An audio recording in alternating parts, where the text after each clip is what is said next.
Let's do it. Let's go.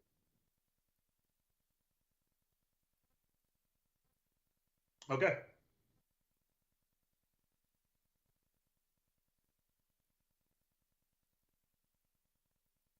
Welcome, Dolphins fans, for another season of Dolphins Deep Dive on SunSentinel.com. We're here live every Tuesday at noon Eastern Time. We're available on Apple, Spotify, wherever you get your podcasts. I'm your boy, Chris Perkins, your Sun Sentinel Dolphins columnist. This is my 15th season on the Dolphins' first season in 2000. Went to cover the Miami Heat, returned for a while, covered news for a while, returned back to the Dolphins. So this is my third time on the Dolphins. Looking forward to the 2023 season. That's your boy, David Furones. He's your Sun Sentinel Dolphins writer. What year? This is year number 3, Furones?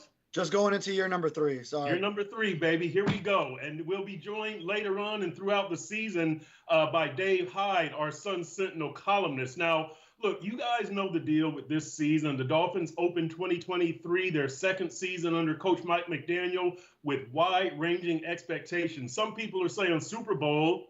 Others, such as Peter King, are saying that the Dolphins won't even make the playoffs.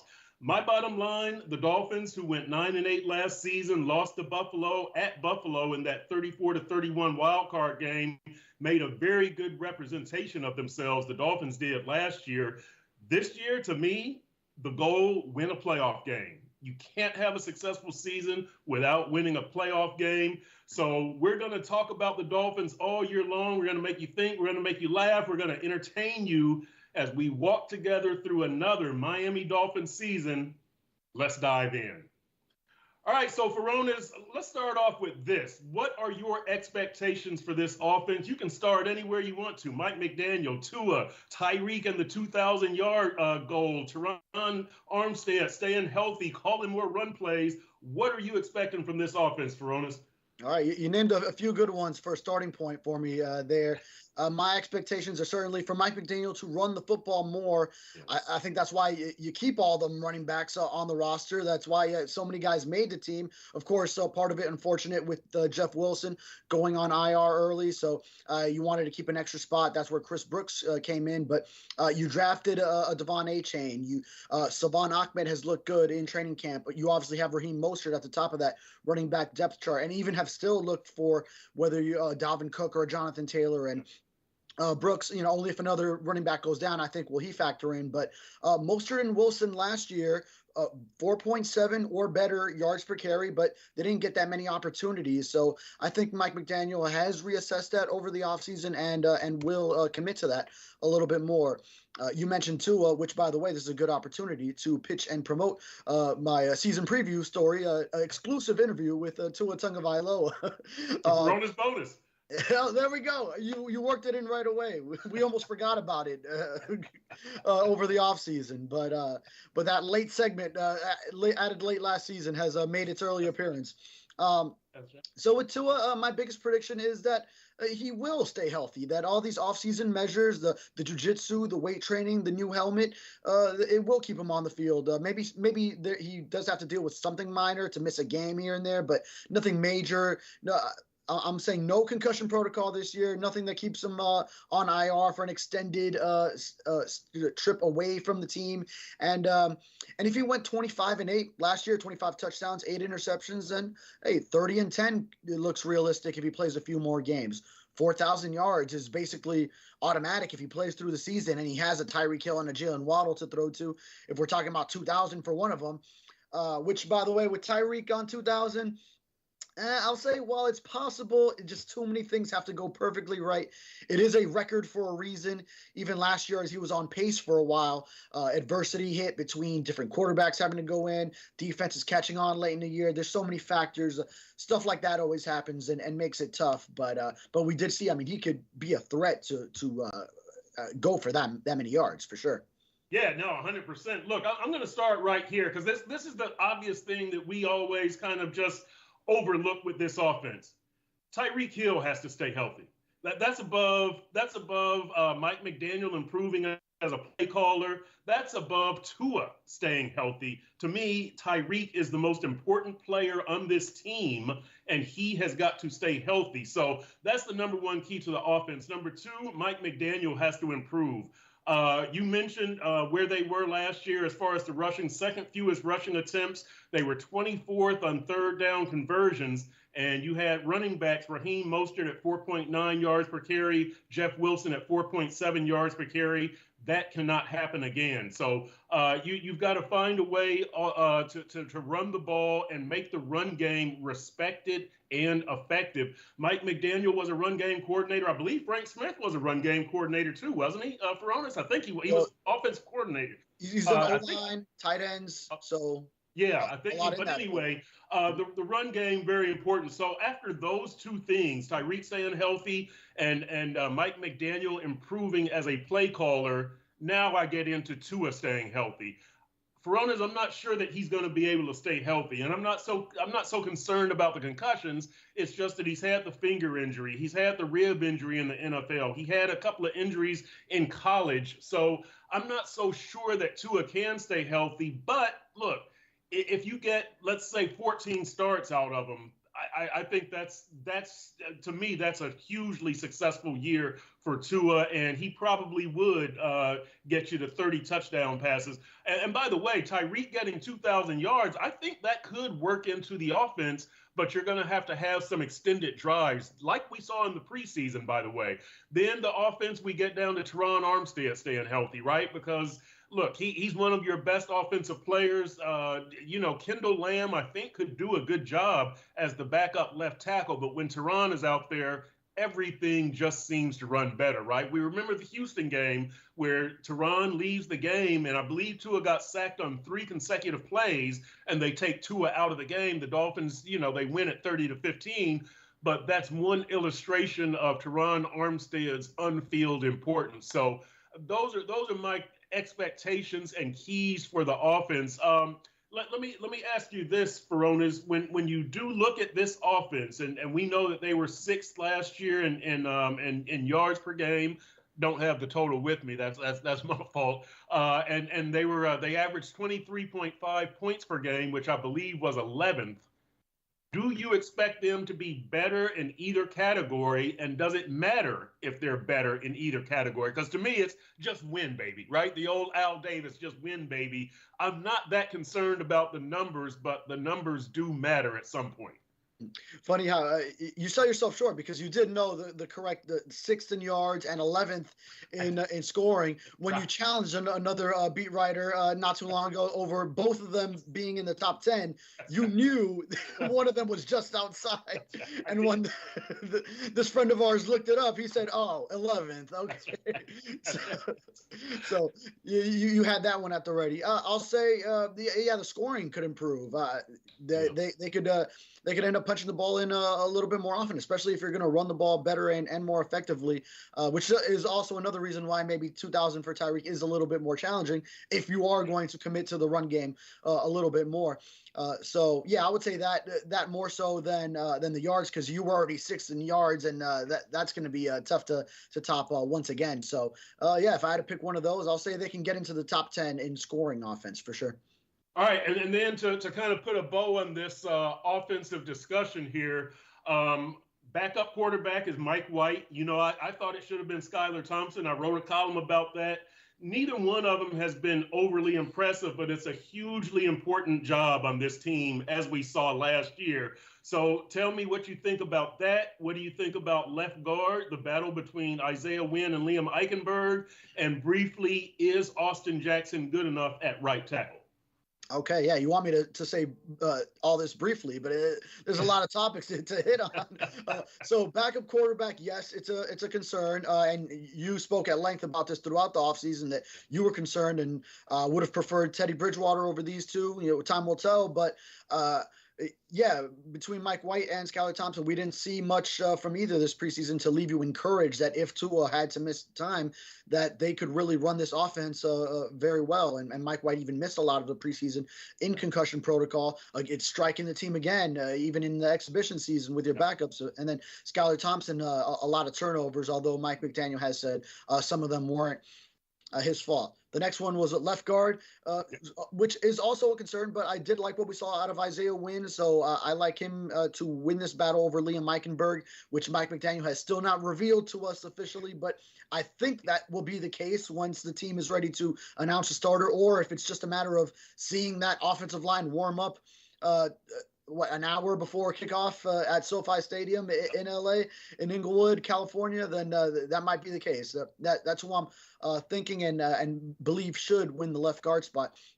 And Austin Jackson is also still iffy to me at right tackle. And he's a guy who's been very up and down in his career. And then now coming off those back-to-back ankle injuries, just even more so. He really didn't have much of a competition there. It was kind of just his spot, whereas opposed to Liam Eichenberg, he did have to win his left guard spot. And I think Isaiah Wynn took it from him this training camp, really as a career tackle, moving over to guard. So that would be interesting. And that's a vital spot as he is the protector of Tua's blind side.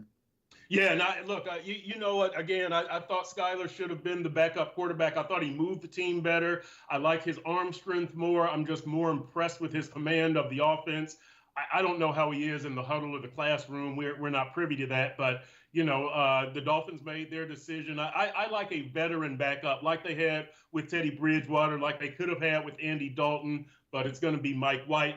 Left guard, I'm not too concerned. I've said this before. If you list the positions in order of importance from 1 to 22, left guard is probably number 22. So you can't be strong everywhere. I'm not trying to downgrade Isaiah Wynn or Liam, but you can't be strong at all 22 starting positions. And that right tackle is going to be something to watch.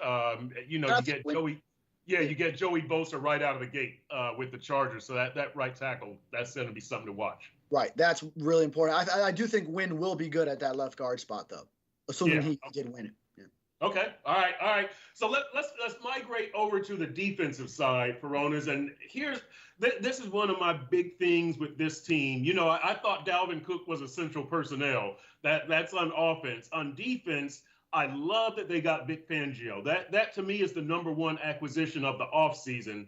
But, man, not having Jalen Ramsey, Furones, that kind of takes the air out of this thing because I think the coach is more important in this specific circumstance, which is different for me. Like 95% of the time, I'll say the player is more important than the coach because the player actually makes plays. And we're talking Jalen Ramsey, who could be headed to the Hall of Fame here. So, this is a very different take for me, but I love the Fangio acquisition and what he's going to do. We know this Fangio defense is going to differ from the defenses of recent years in a few ways, right? They're going to play more zone than man. They're not going to blitz as much.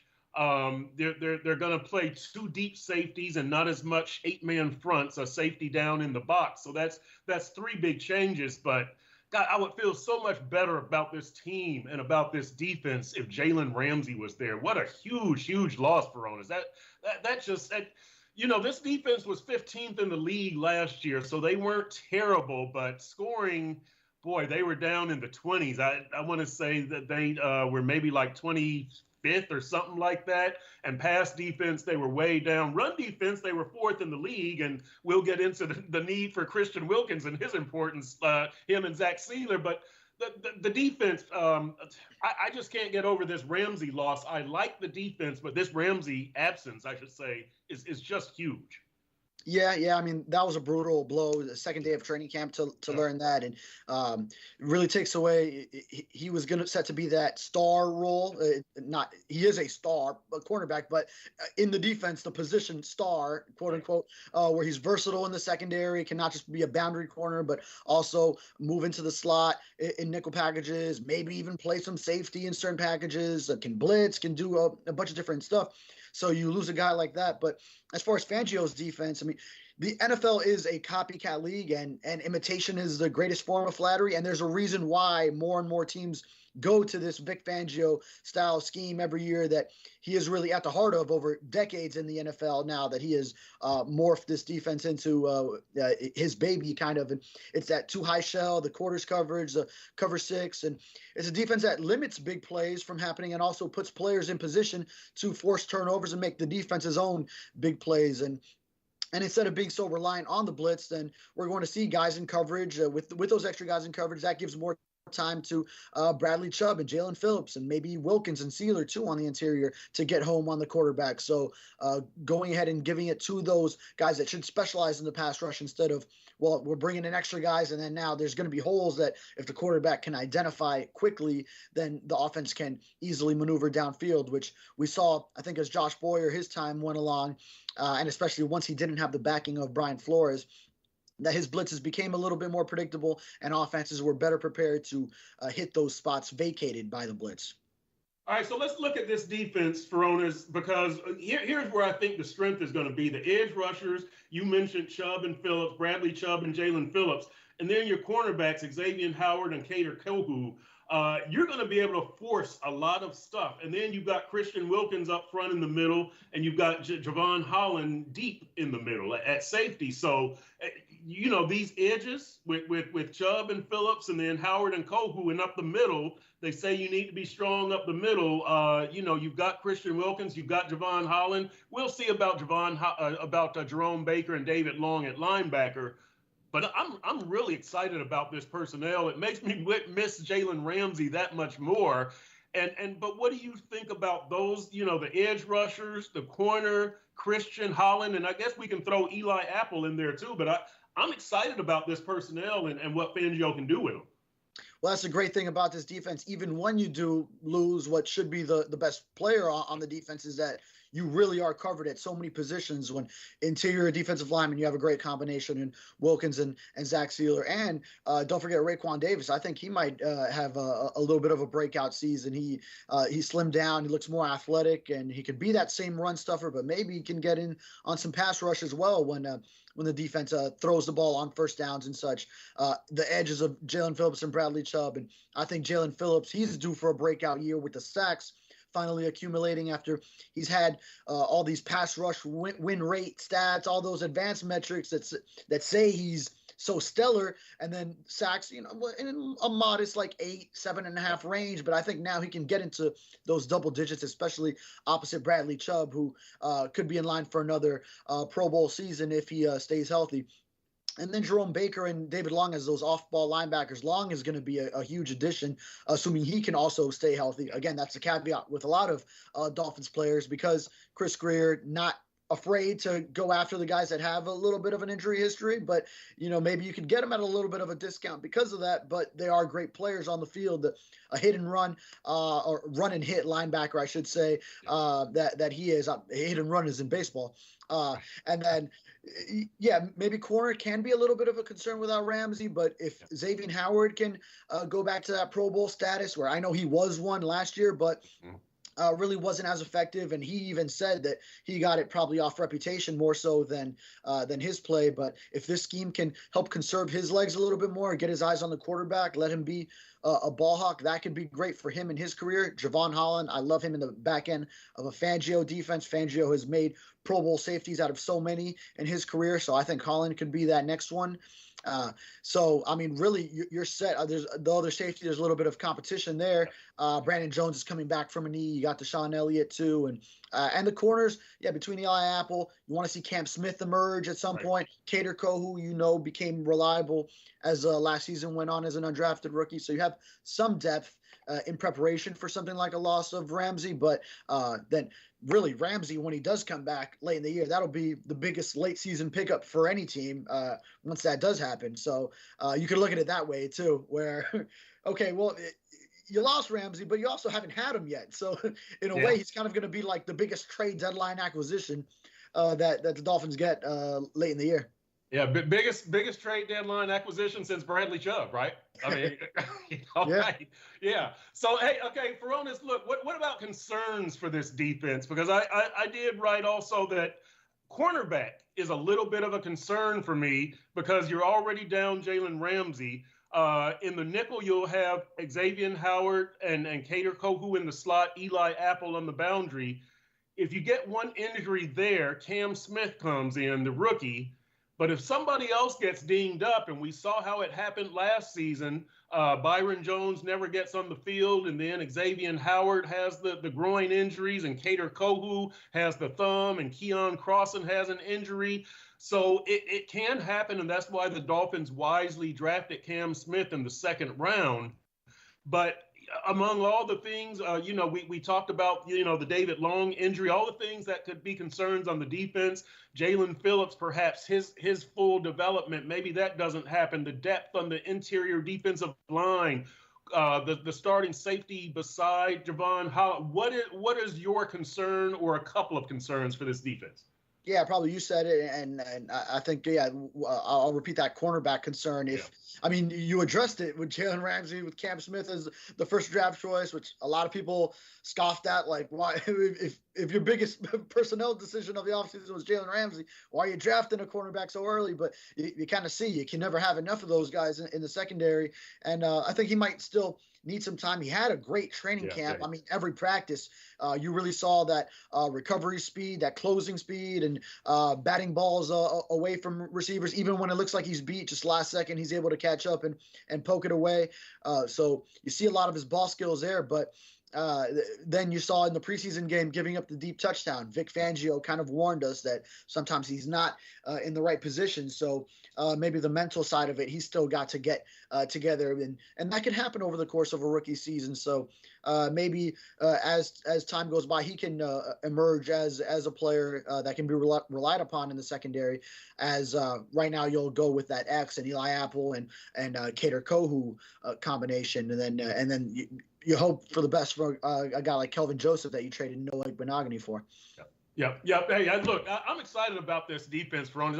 I'm excited about the offense, but we saw the offense last year. This is a new defense. We were excited about the offense last year with Mike McDaniel and Tyreek Hill and Jalen Waddle and Tua all together. I kind of have that same excitement for the defense. Not having Jalen Ramsey, boy, that really takes a lot of wind out of the sails, but I'm still excited to see this defense. All right, let's go over to Mike McDaniel, Furones, and there's a lot of tough coaching matchups, starting with the opener against Brandon Staley of the Chargers, who I think outcoached Mike McDaniel last year. Our Dave Hyde wrote an excellent column on this topic on Monday about how Brandon Staley and the Chargers defenders pressed the wide receivers, Jalen Waddle and Tyreek Hill, at the line of scrimmage, and also took away the middle of the field. Mike McDaniel was outcoached, and that's not, I'm not, degrading Mike McDaniel. Everybody gets outcoached at some point, right? Bill Belichick in the Miami Miracle, he puts Rob Gronkowski back deep. He got outcoached. It happens. So, Furones, the question is, will Mike McDaniel show growth as a coach? You take this one and tell me in what ways he will and he needs to show growth. Yeah, I think so. I mean, it was really remarkable, that game last year. It looked so bad, but it was only 23-17 at the end of the day. Now, obviously, the Tyreek Hill offensive fumble recovery for a touchdown, that is kind of like this freak play that will rarely happen. So that helped the final score. And also, I don't think Fangio will do that Boyer thing of lining everyone up on the goal line on, 3rd and 17, and then it sets up a 4th and 1 touchdown. That was bad. That was bad. Yeah. But on McDaniel, I mean, don't count out Mike McDaniel making adjustments from last year. It's what happens in the NFL. Just because something was exposed one game in one matchup doesn't mean it'll work every time for the rest of eternity. And I also sense, tell me if you felt the same, some swagger in McDaniel when he had to respond for the first time about the Staley plan, as someone called it to him in a question. And I don't want to say he scoffed at it, but he kind of repeated it back like, the Staley plan. Like, to downplay, it wasn't all that. So, Brandon Staley and the Chargers, they did jam up Dolphins receivers. They took away the middle of the field. I think stuff like that, you see it as an NFL coach, and then you scheme up ways, devise plans to counter it. It's what the league is. So I do believe in Mike McDaniel. If he is this offensive whiz, then that he can go ahead and and rebound from that and scheme up some different ways to get his Tyreek Hills and Jalen Waddles freed up. And also now Ronaldo Hill, defensive coordinator on the Chargers, who also Mike McDaniel kind of said, oh, did he come up with all the good ideas or the bad ideas? We'll find out. I think it might have been the good ideas if he wanted to poach him away from the Chargers. But now he's on his side, so that can help a lot too in being able to rebound from such a game where you were out-coached, outmaneuvered, really. Yeah. Look, I'll say this. I like Mike McDaniel. I respect Mike McDaniel. He's got to grow in many ways as a coach, and he was a rookie last year, so he's going to be better this year. Not very many coaches peak out in their first year. Having said that, this is a team that was, I'm trying to get my numbers right, -7 in turnover margin, -2 in point differential, was, I believe, 4th in penalties. So we have some things there that, aside from offense and defense, that, you've got to get some of these things ironed out. We know that there were problems getting the play from the booth to down to the field. It appears they've ironed that out. It appears that the penalty thing is better, right? We saw some shaky moments in training camp, but in the games they've been better. So I think McDaniel has improved these things. Here's my thing though.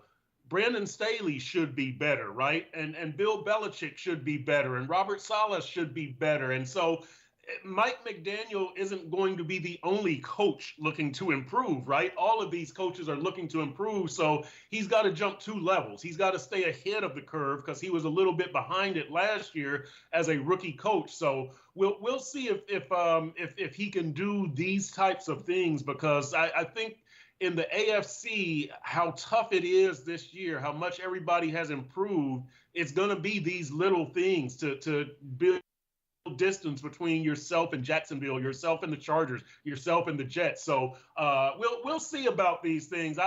I'm wait and see on that. I think McDaniel is going to do his absolute best. He knows he has to improve, and he's a guy who I don't think ignores the truth or ignores reality and has an overinflated ego, and we've got that beat. I really do think that he will work on this, and he will talk to whoever he needs to talk to, whether it's Chris Greer or Vic Fangio or Ronaldo Hill or himself, or maybe Frank Smith, the offensive coordinator. But I'm waiting to see on Mike McDaniel's improvement. It's can he get ahead of everybody else? That's the big thing to me. Yeah, one thing for him is he will attack any issue when he sees it. So he's not one to just let it linger or think, I'll just get that figured out. That'll work itself out. When he sees an issue, he attacks it, is the sense I get. Yeah, we saw the famous McDaniel infamous quote last year. What game was that where he told one of the coaches, "Get it freaking fixed"? Yeah, and it wasn't. Was that week 2 against Baltimore? When, I think Justin Fields. Yeah, one of those. Yeah, but yeah. So yes, to the point that if there's a problem, he does try to fix it. So whispers. I think that was Boyer he was talking to. Yes, yes, exactly. And he got it fixed. Yeah, he got it fixed. Yes.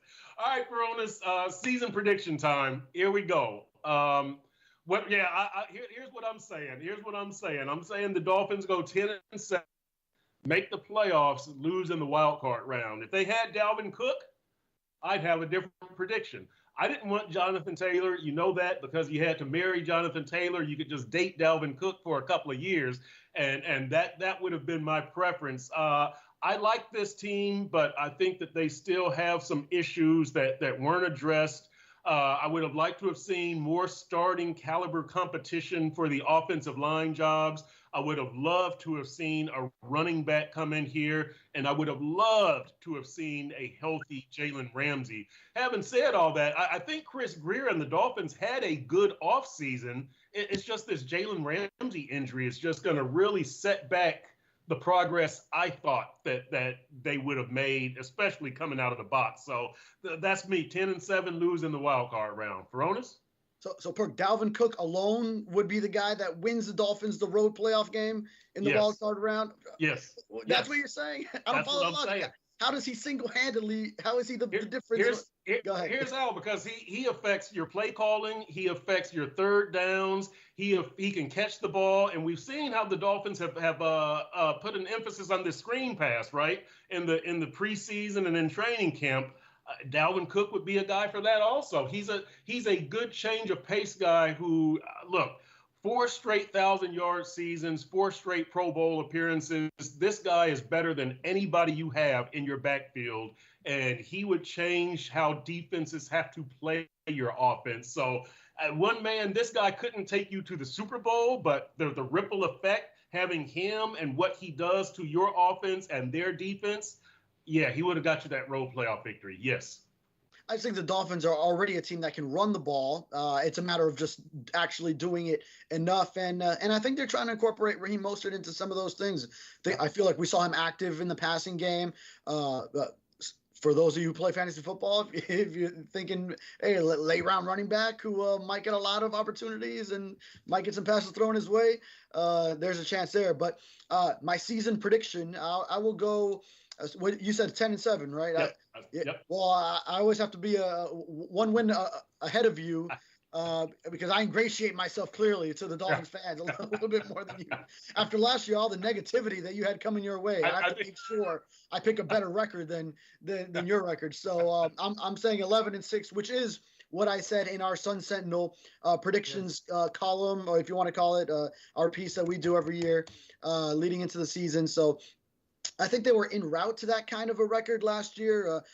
And I don't think we'll see a similar late season spiral like last season. Obviously, the winless December, that was killer. But and I know the schedule is tougher this year, but I do think there should be some greater consistency on offense in the second year in the system, and hopefully some health for Tua Tagovailoa and a much improved defense that has, we talked about at length, a lot of talent that it has, and now it's Vic Fangio leading it. So I think that combination, even with a tougher schedule, but maybe not as tough on the back end and a lot more home games on the back end, I'll go 11-6, and whether that's enough, I think maybe the Bills might still be one win above that.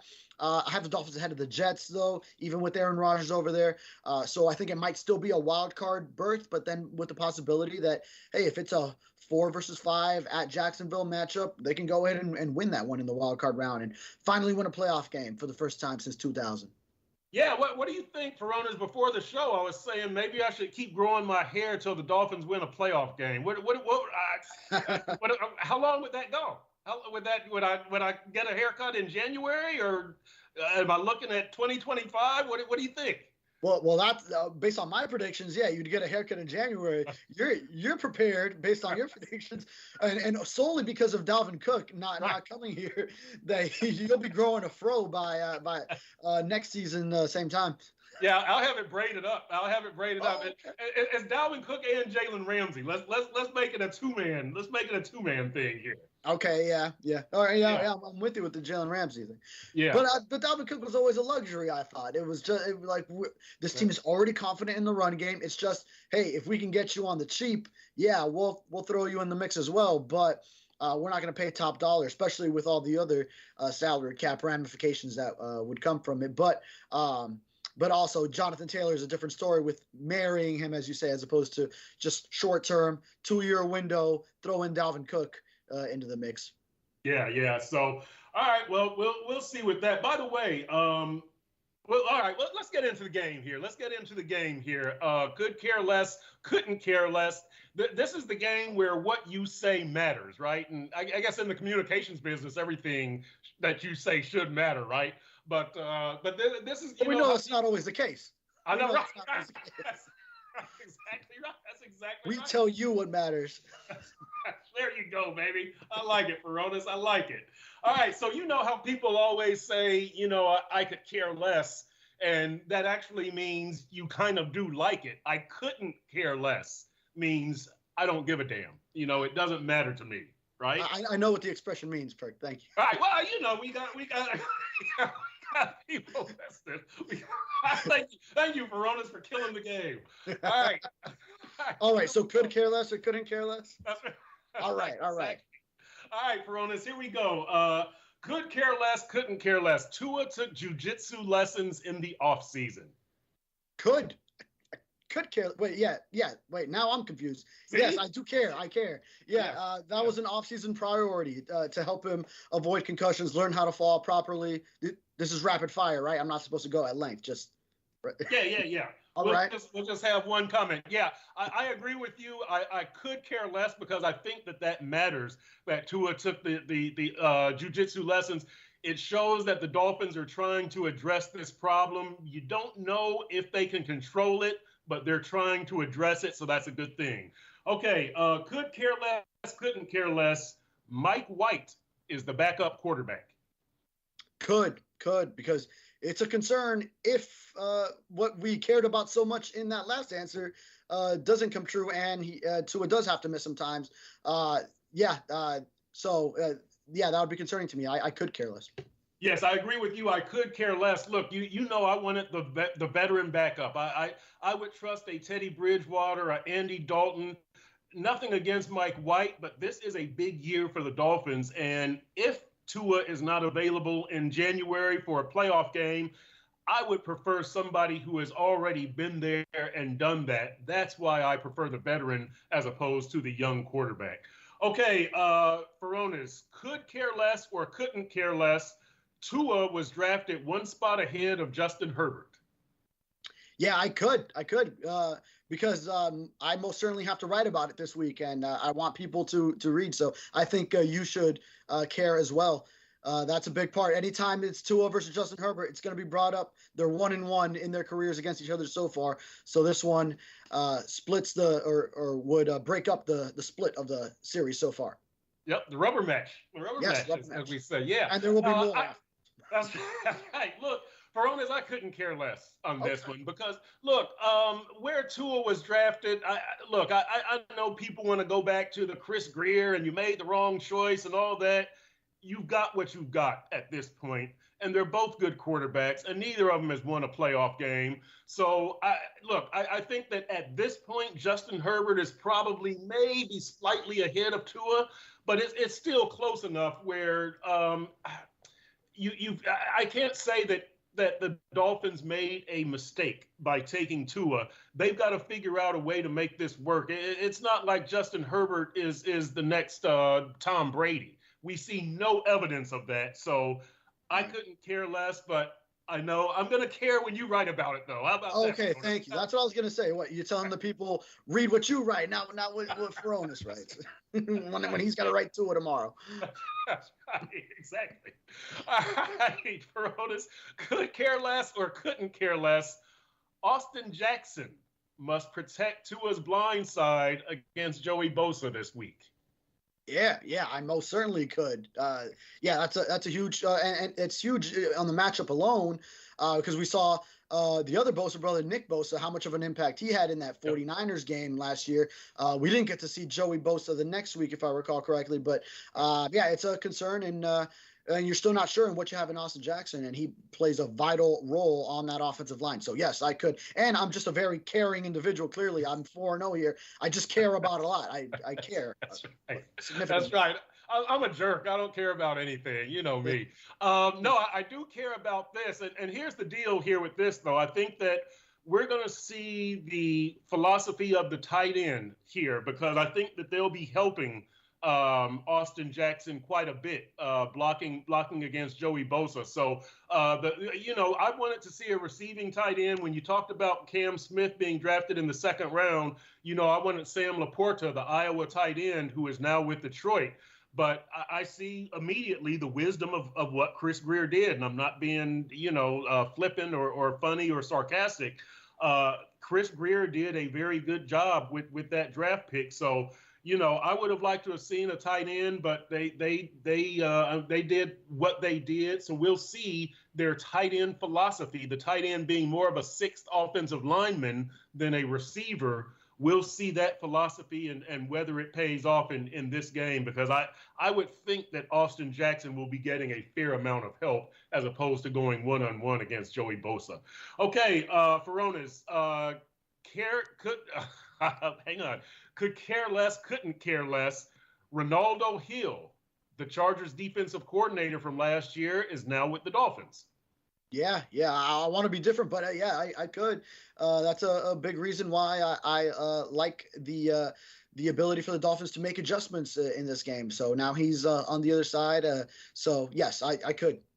Yeah, I could, and only not so much because of he takes something away from the Chargers, but because of what he should add to the Dolphins. And he is what is his title? Defensive assistant and pass game coordinator. Yeah, pass game coordinator and defensive backs coach. Defensive backs coach. Okay, because we know Vic Fangio is the defensive coordinator, but Vic Fangio wanted Ronaldo Hill, the former Dolphins defensive back and former Chargers defensive coordinator, as his right-hand man. So it's not what it takes away from them; it's what it adds to the Dolphins. You've changed from Josh Boyer and that philosophy, and you have the guy that Vic Fangio wanted. That he said, I want this guy. So I think that's significant. All right, we got two more here. Kellen Moore, the Chargers' new offensive coordinator, comes from Dallas, where he had the league's fourth highest scoring offense last year at 27.5 points per game. Could care less, couldn't care less. Couldn't. Just to finally break the streak. I could not. Yeah, just to pick the opposite. But if you remember, Mike McDaniel got the Dolphins head job over Kellen Moore. Yep. He was the other finalist there. So could he have it out for McDaniel? Oh, now all of a sudden, maybe I could care. I think I just talked myself out of it. Well, I'll stick with couldn't. I couldn't care less. All right, I'm gonna go with couldn't care less because look. I know that the Chargers have a good offense. They have some offensive personnel, right, with Justin Herbert and with Mike Williams and Keenan Allen. I was tripping over the Keenan Allen and Austin Eckler also at running back. So, but they've had these weapons for a while. We'll see if those guys can stay healthy together. But I like the Dolphins defense, and I think they're going to be able to hold the Chargers to a reasonable number. A lot of big receivers for the Chargers between Allen Williams and then also Joshua Palmer, Broward kid, St. Thomas Aquinas, who's a bigger body as well. Oh, and they drafted Quentin Johnston. That's right. TCU. That's right. I forgot about it. Yeah. All right, last one, Furones. Could care less or couldn't care less. Christian Wilkins has not received a contract extension, and it is going to wait until after the season, according to Chris Greer. So your thoughts, could care less, couldn't care less? Yeah, I could. I feel like he's a vital part to this defense and a big reason why. I mean, that combination, when it's Wilkins and Sealer together, that's why you have a fourth-ranked run defense, and that's with all those quarterback rushing yards that they gave up to between Lamar Jackson, Josh Allen, and then Justin Fields going for a quarterback record against you. And all that considered, you still have the number 4 run defense. So just imagine if they were just halfway competent against running quarterbacks where they could be. So, and then I feel like he has a chance to improve in the pass rush aspect of it. I think that's what he needs to prove to show that he's worthy of that money, whatever he's looking for. Comparable maybe to what some of the other big defensive tackles have gotten this offseason, but he has a chance where he could show it this year. Yeah, I could care less, and I think this is a bad who's going to turn out to be sorry. If Christian Wilkins gets some big sack numbers, the Dolphins are going to be sorry. They're going to have to pay him a lot of money. If Christian Wilkins does not get the 90 tackles and he has low sack numbers, he's going to be sorry that he passed up on, Chris Greer said they made what they thought was a fair offer to Christian Wilkins. So both sides have a lot to lose here. I just hope that there's no hard feelings. But again, I get back to the bigger reason that I care is I think that the locker room message is important here. And what are the drafted players thinking? They see that they were in the Jonathan Taylor sweepstakes. They were in the Dalvin Cook sweepstakes. You paid Tyreek Hill. You paid Bradley Chubb. You paid Teron Armstead. You paid Byron Jones. And then X got upset and you had to repay him. Jalen Phillips is coming up. Jalen Waddle is coming up. Rob Hunt is coming up. Javon Holland is coming up. And they won't pay Christian Wilkins? I'm wondering the message that it sends. It's really not even so much that Christian or the Dolphins have so much to gain or lose. It's the message that it sends to the locker room. That's really why I could care less about that. That's why you also have to do all this penny pinching and making sure that you get the best deal possible long term, because you have all those decisions coming up, and you don't want what you don't have in the future to be the difference in why you lose any of those players. I mean, you want to keep as many of them as possible, and that's also why we speculate this might be a short-term win now window, because then Tua also comes up, and assuming he takes off the way the Dolphins hope, then you'll have to pay him one day too. So there's a lot of ramifications with the contract talks. Yeah, there are. All right, man. Furones, that's our first episode of Dolphins Deep Dive. I hope you guys enjoyed it. We got to do our predictions. Yeah, we didn't do our predictions, did we? Okay, yeah, I'm sorry. Yeah, I'm sorry. I skipped right over that. All right, Furones, let's go with our prediction, our Dolphins Chargers prediction. I've got Chargers 24-20. And look, this is a home opener on the road against a playoff team and a team that beat you last season. So I'm gonna go with the chalk. I think the line is like maybe Chargers 3.5 or something like that. It's almost a pick'em game. The last time I looked, which was about a week and a half ago. But I'm going Chargers 24-20, Furones. What's your thought? I've gone back and forth in my head on this one, and just yesterday in our media workroom at Dolphins facilities, I was feeling like, yeah, probably like last year I was with you, but I feel like these kind of games, like I mentioned about where one team is outcoached, outmaneuvered so greatly in one meeting, they have a way of turning around the next time the teams meet. So I'm going with that adjustment narrative that the Dolphins make, and that road environment at SoFi, it doesn't scare me at all. The crowd will be close to 50-50, maybe 60-40 Chargers. All the Chargers fans are in San Diego anyway, so and they don't like that the team moved to LA. So I'll say Dolphins 27-23, and of course in our good cop bad cop thing that we got going on, I once again am on the side of the team and the fans, and you're right. The bad guy again. That's right. I'm standing alone once again, man. Thanks, Furones. Nice teamwork. Nice teamwork. I appreciate that. All right, folks. That's it. Look, I know. See, we could have signed off without the prediction, and I could have been a good guy. Come on. Well, yeah, we know what you're trying to do. That's why you were trying to get away with it. That's right. Exactly. It didn't work, man. Sean Pitts, our producer here, called me out on it. Nice job, Sean. Thank you very much.